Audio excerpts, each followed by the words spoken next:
پلکای خودم افتاده است، موقع میکاپ کردن این مدلی سایه میزنم. اولین کاری که میکنم پشت پلکم رو یه خورده کانسیلر میزنم، شروع میکنم به فید کردن. حجم کانسیلر باید کم باشه که پشت پلکتون چروک نشه و سنگین نشه. کامل که فیدش کردم، میام از سایه قهوه‌ای یه سایه گرم پشت پلکم استفاده میکنم. بعدش از یه سایه قهوه‌ای رنگ گرم استفاده میکنم و گوشه چشمم رو سایه میزنم، میبرم رو استخون پلکم و کاملا تو این قسمت فیدش میکنم.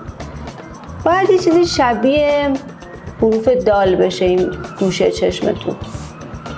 خیلی سایتون رو کم بردارین، حجمش باید کم باشه که خیلی آرایشتون سنگین نباشه.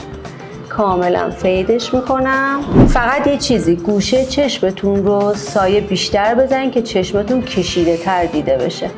از مدادم یا یه خطش استفاده میکنم و فقط گوشه چشمم رو یه خط صاف میکشم به سمت بالا.